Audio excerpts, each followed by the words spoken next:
Olá pessoal, hoje nós vamos fazer um experimento que envolve 3 reações. É a síntese estereoespecífica do transciclohexano 1,2-diol.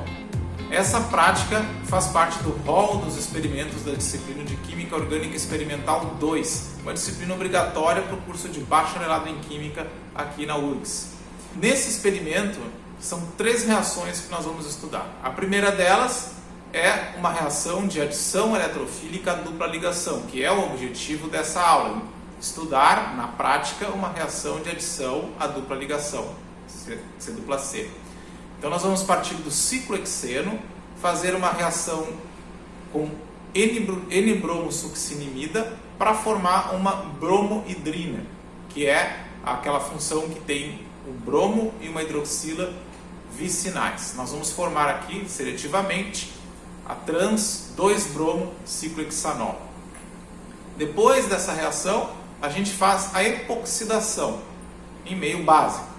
E por último, a abertura do anel epóxido em meio ácido para a gente ter o diol de interesse. Então nós temos aqui já todos os reagentes e solventes separados. Nós vamos começar adicionando solventes. Então, primeiramente a água, tem aqui água deionizada. São 20 ml de água.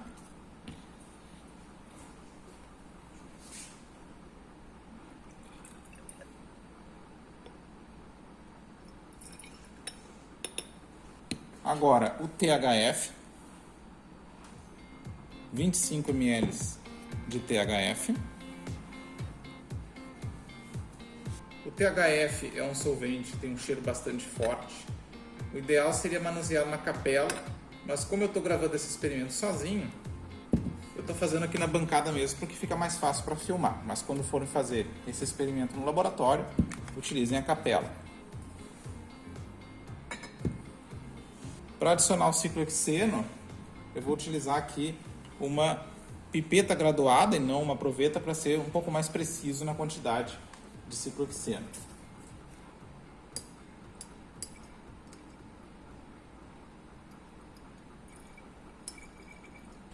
Então agora a gente coloca o Erlenmeyer aqui em cima de uma chapa com aquecimento, a temperatura está ajustada aqui para 30 graus. Importante não deixar passar essa temperatura. Hoje está um dia bastante quente, então provavelmente não vai precisar de muito aquecimento, apesar do ar-condicionado estar ligado aqui, a temperatura não baixa muito de 25. Vou colocar aqui uma barra magnética, né, um peixinho para agitação. A temperatura ambiente aqui, né, o termômetro está marcando nesse momento 26 graus, então está dentro da faixa da reação.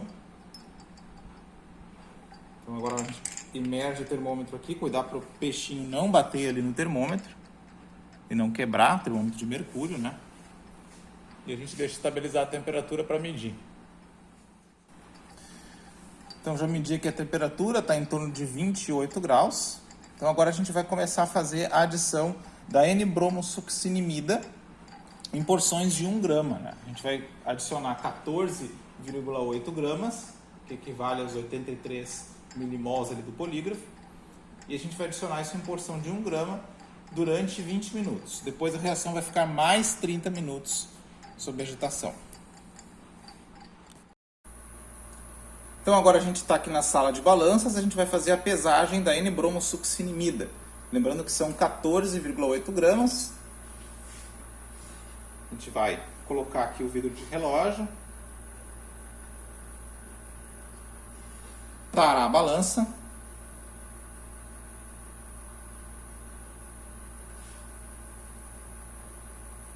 Olha que cor bonita tem a N-bromosuccinimida. Parece uma farinha de milho, né?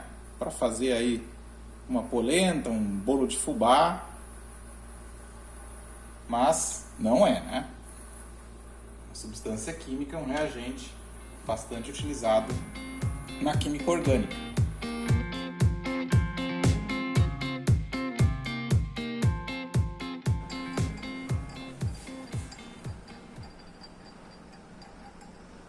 Agora a gente confere novamente a temperatura para ver se está estabilizada. Não pode passar de 30 graus. Pode começar a fazer a adição da N-bromosuccinimida que a gente pesou lá em porções de 1 grama, aproximadamente, né? Eu medi lá na balança, fiz a pesagem, Mais ou menos assim, uma espátula dessa aqui cheia, dá aproximadamente 1 grama. Então a gente vai adicionando aos poucos e esse processo tem que durar todo 20 minutos. Então eu vou controlando aqui no meu relógio os 20 minutos para ir adicionando o N-bromosuccinimida.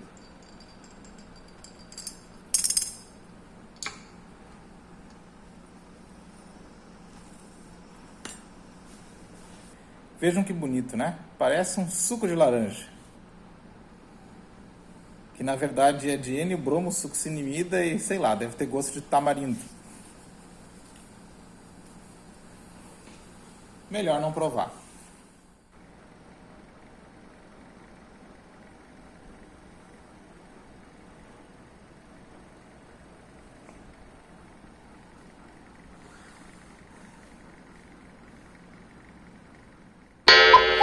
Então nós já chegamos aí ao final da adição da N-bromosuccinimida.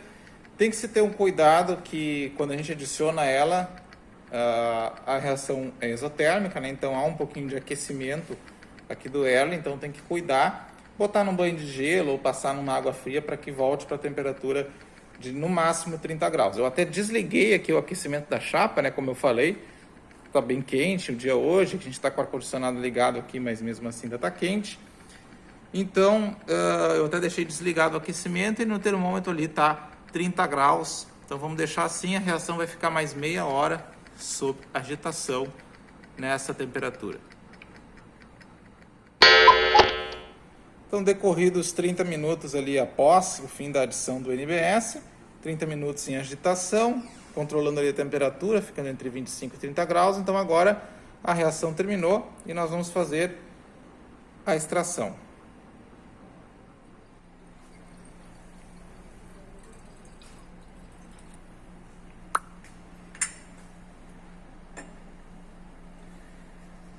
ml de NaCl saturado.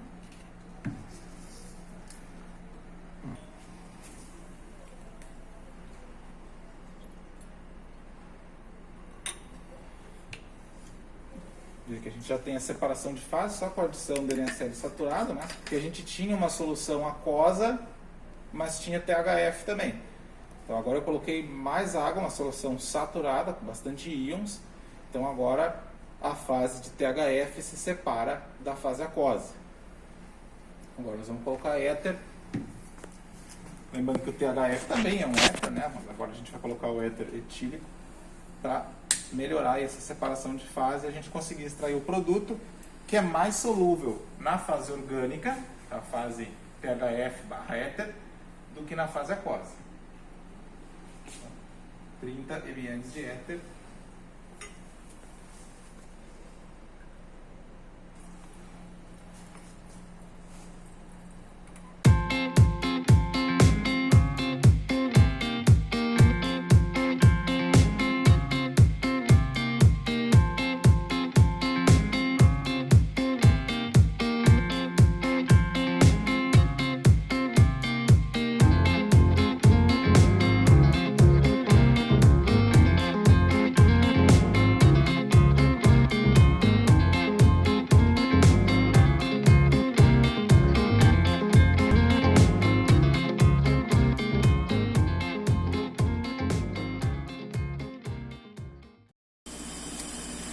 Então, após a extração, a gente vem para o rotaevaporador. Estamos evaporando o solvente orgânico, que é éter, mistura de éter e THF, né? Principalmente éter, né? O pouco de THF que tiver vai por arraste a vapor junto com éter, então a gente consegue tirar todo o solvente orgânico aqui. Veja que a gente já tem aqui pingando ali no condensador. Aqui a gente colocou um pouco de gelo para evitar que o éter passe para a bomba, né? Afinal de contas, o éter é muito volátil, então a gente colocou um banho de gelo e também o trap aqui com gelo.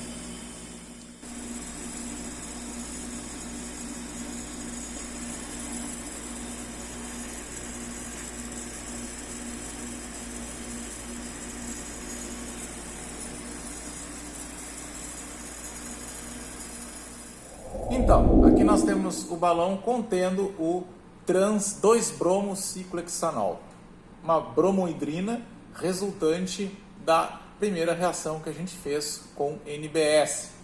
Esse balão aqui saiu do rotaevaporador, né? Então já não tem mais solvente orgânico. Para garantir que não tenha mais solvente, precisaria fazer uma análise, por exemplo, um RMN. Mas aqui uns traços de solvente aqui não vai atrapalhar a nossa próxima reação, que é a formação do anel epóxido. Porque esses solventes não são nucleofílicos, tá? Importante deixar isso bem claro. A próxima reação, então, é com NaOH, solução aquosa. A gente vai usar aqui a solução de NaOH 5 mol por litro, né? 5 molar, 30 ml dessa solução, nesse balão aqui, que vão ficar 30 minutos sob agitação na temperatura ambiente, para então ter a formação do anel epóxido, a epoxidação.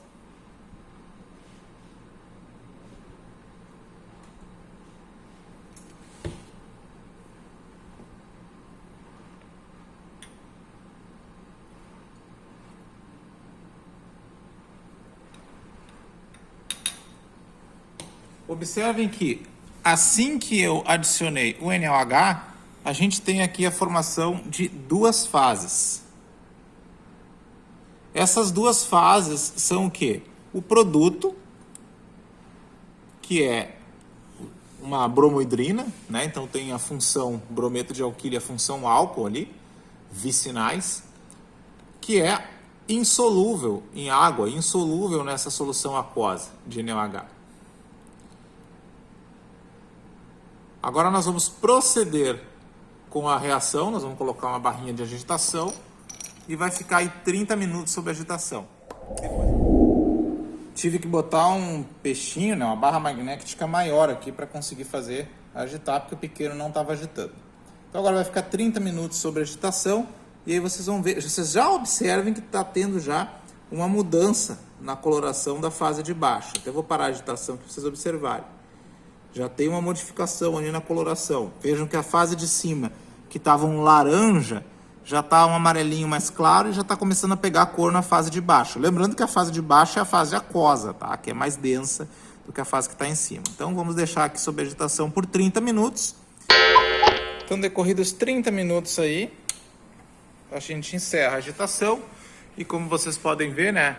A gente tem uma mudança de aspecto aqui em relação ao que a gente tinha no início da reação. Observem que está um pouco turvo, né? E a gente vai ter a separação das fases quando a gente colocar agora para fazer a extração.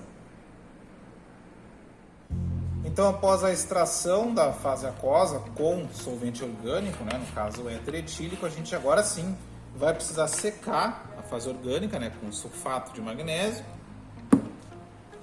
Depois filtrar e vamos evaporar o solvente no rota,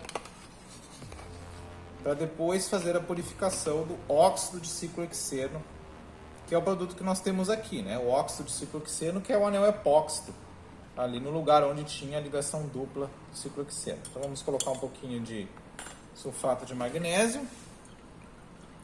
Como é o éter, né? O éter é um solvente bastante higroscópico, então talvez a gente tenha que colocar um pouquinho mais do agente secante, que no caso é o sulfato de magnésio, para garantir que seque bem. Dá para ver claramente, né, que o agente secante pegou bastante umidade ali, então nós temos, né, essa é a função do agente secante, remover a água. Ainda tem um pouquinho solto, mas a gente vai colocar um pouquinho mais para garantir que a fase aquosa esteja bem, ou melhor, a fase orgânica, né, esteja bem seca. Vejam que ela já está um pouquinho mais clara, um pouquinho mais límpida com a adição do secante. Vamos colocar um pouquinho mais. Se não tiver sulfato de magnésio no laboratório, também dá para utilizar sulfato de sódio, bastante utilizado também como agente secante. A gente agita. E agora sim, nós temos bastante sulfato solto ali, né? Sem ser só aquele grudado lá no fundo. Isso significa que praticamente removeu toda a água, então a gente pode fazer agora a filtração para depois evaporar no rotaevaporador.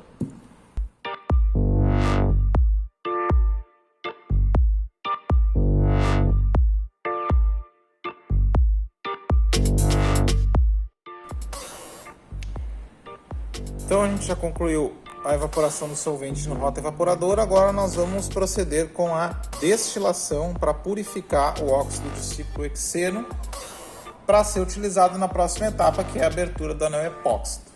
Vou transferir aqui para um balão menor para fazer um sisteminha de destilação menor que a gente tem ali. Transferir então aqui o óxido de ciclohexeno bruto para um balão menor. Tá? Ainda deve ter solvente aqui com certeza, lá no rota evaporador a gente não tira tudo, mas vai sair aqui na destilação o éter com certeza. Como a quantidade não é muito grande ali de material, vou utilizar um sistema pequeno aqui de destilação. Então nós precisamos aqui da cabeça da destilação, do condensador e da junta para montar o sistema, conectar as águas ali primeiro, né, para ter entrada aqui embaixo e a saída em cima, né, para ver se não tem vazamento no sistema nem nada. E aí depois a gente coloca o balão e adapta um termômetro ali em cima para fazer a destilação do óxido de ciclohexeno. Então aqui já estamos fazendo a destilação do óxido de ciclohexeno. A temperatura está ali na casa dos 50 graus. Agora passando um pouquinho de 50. Então o que está borbulhando aqui com certeza ainda é éter, né? Porque o óxido de ciclohexeno tem ponto de ebulição na casa, variando entre 126 e 132. Então o que está saindo aqui já está pingando aqui no balão de coleta, né? Isso aqui é éter, é o solvente que não saiu no rota, está saindo agora aqui na destilação. Continuamos acompanhando aqui a destilação, continua pingando coisas ali no balão, a temperatura da cabeça da destilação está ali na casa dos 75 graus. Eu não vou trocar aqui o balão de coleta enquanto a temperatura não chegar lá próxima dos 120, tá? Porque o que está saindo agora não é produto. Porém, ali no balão já não está borbulhando muita coisa, se vocês forem ver ali no balão. Até que o balão está quase secando, né? A gente não pode deixar secar, já vamos ter que encerrar. Consegui coletar alguma coisa aqui, tá pingando. Não é éter, né? Porque o éter tem um cheiro bem característico, eu fiz o teste do cheiro. A temperatura não chegou no nível que está indicado no polígrafo, mas passou de 100 graus, então é bem provável que seja o produto. A caracterização do produto obtido é essencial na química orgânica, numa rota sintética. Depois de fazer a destilação do óxido de ciclohexeno, os alunos sempre fazem na aula a análise de RMN para saber se o que está destilado ali realmente é o óxido, para poder fazer a abertura do anel epóxi. Então aqui a gente tem o espectro de ressonância magnética nuclear de hidrogênio do óxido de ciclohexeno. Então aqui eu destaco principalmente esse sinal em 3 ppm, em 3.05 aqui, que é referente a esses dois hidrogênios aqui ligados no carbono, diretamente ligado no oxigênio. Tá? Veja que é uma integral para 2. Aqui a gente tem os outros 4 tipos de hidrogênio diferentes que nós temos aqui nessa molécula.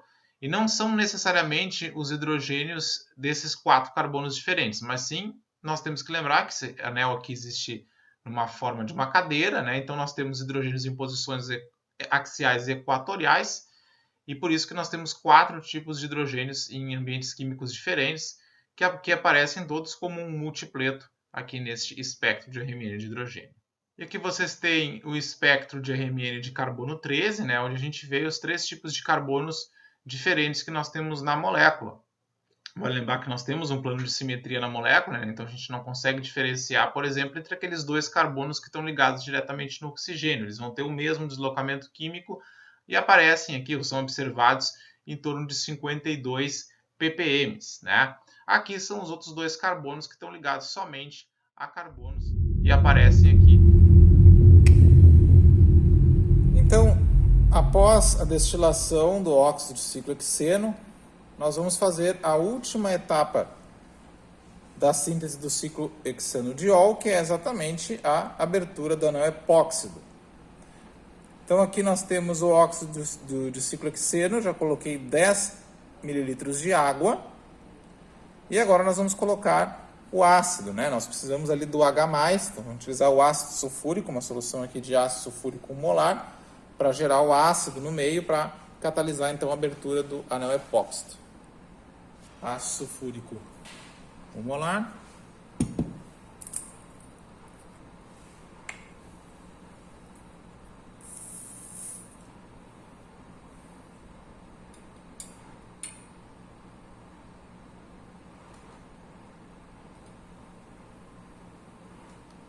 Observem que a solução está turva, né? Por quê? Porque o óxido de ciclohexeno, né, que é um anel epóxido, ele é muito pouco solúvel em água.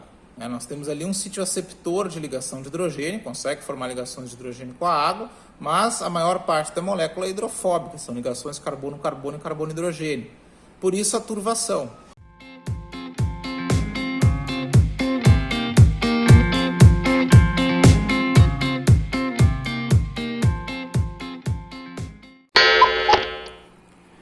Então, decorrida 1 hora em agitação a temperatura ambiente, agora a gente vai desligar a agitação.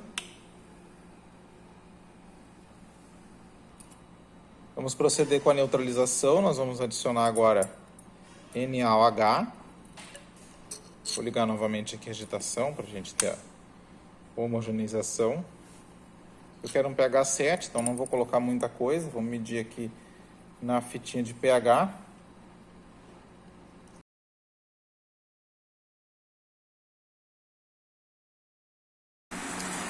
É bem difícil de remover a água do rotavaporador. Coloquei no máximo do vácuo, água bem quente aqui no banho, para tentar remover a água,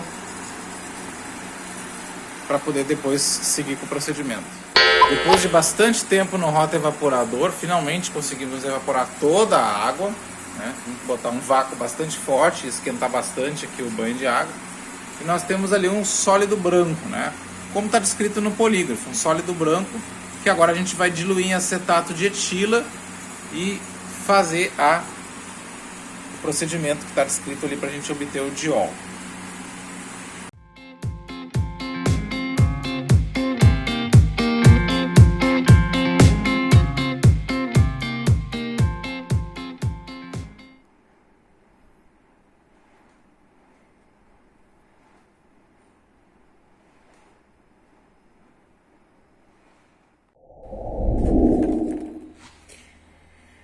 Esse aqui é o balão com acetato de etila após o processo de evaporar e concentrar ele no rotaevaporador, né?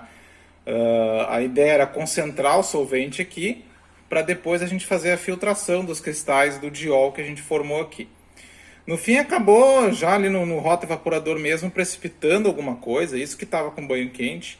Isso pode acontecer porque o diol não é muito solúvel em acetato de etila, tá? De qualquer maneira, a gente vai fazer a filtração aqui dos cristais, tá? Para que as impurezas que estão no solvente passem lá para o líquido e a gente fique com os cristais do diol purificados. Então eu liguei a torneira, né? Onde tem conectado aqui a trompa de vácuo, né? E agora a gente vai fazer a filtração. Como já tinha cristalizado alguma coisa lá no rota mesmo, então a gente ainda tem um pouquinho do diol aqui cristalizado. O que a gente vai fazer é lavar com um pouquinho de acetato de etila esse sólido que ficou aqui no balão.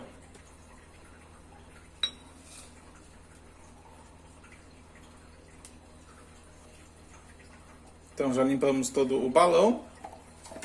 E agora nós temos ali o nosso cristal do produto de interesse, que é o ciclohexano 1,2-diol.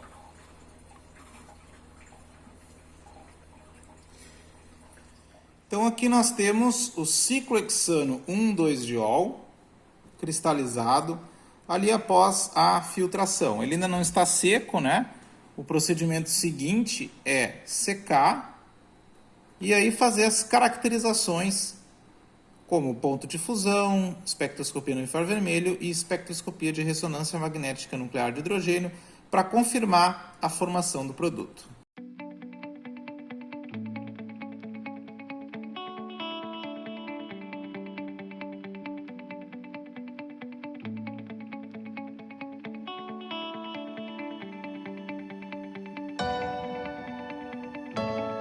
Essa reação ela é estéreo específica. Estéreo porque a gente está envolvendo estereoisômeros. A gente está partindo de um alceno que tem uma estereoquímica definida, o ciclohexeno, que tem estereoquímica Z.